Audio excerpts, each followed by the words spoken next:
Hello, I'm making a very simple chili oil today. I do have a couple of videos of different chili oils. This one is just with 4 chili peppers dried. You put it in a bowl or a pan. A tablespoon of gochugaru. It's a Korean red pepper powder. My first recipe was with just crushed red pepper, but this is gochugaru Korean powder.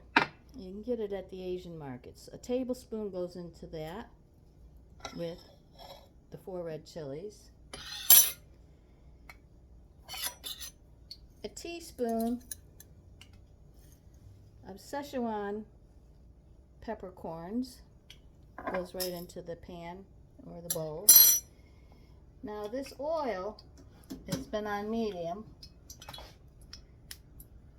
It's just hot enough. You see a little smoke, not a lot, because you don't want to burn it. And you're going to pour it in the pan with the chili peppers, the Korean powder, and the Szechuan peppercorns. And you hear it simmer.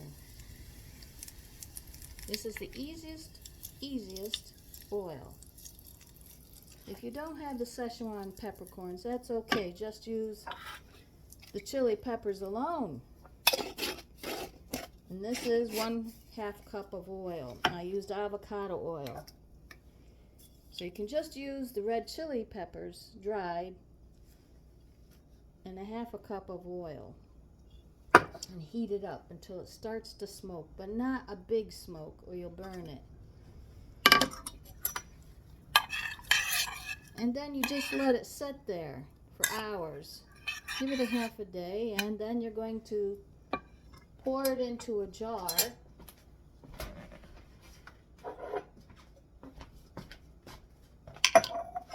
Yes, keep the peppercorns and peppers all in it.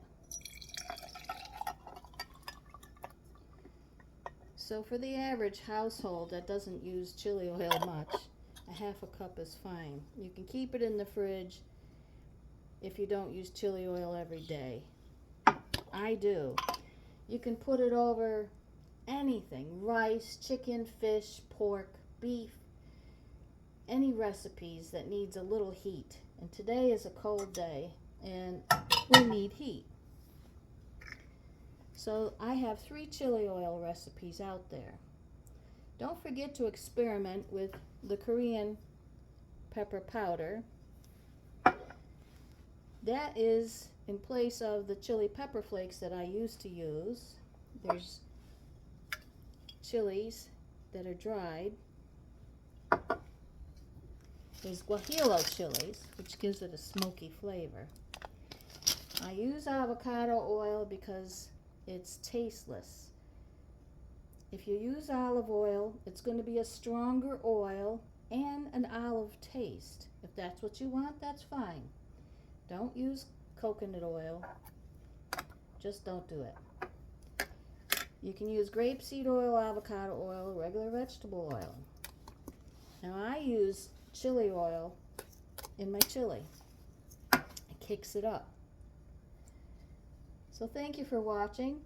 Do watch all 3 recipes. There's many variations. And I always advise people not to use fresh garlic and keep the garlic in the jar, or green onions, or the fresh chilies. Don't keep it in the jar of oil because something about the anaerobic qualities, it can cause botulism. So if you want chili oil with garlic cloves, or green onions, or red onions, or fresh chilies, even ghost peppers, cook it in the oil, then strain it out, then put it in the jar. Thank you for watching.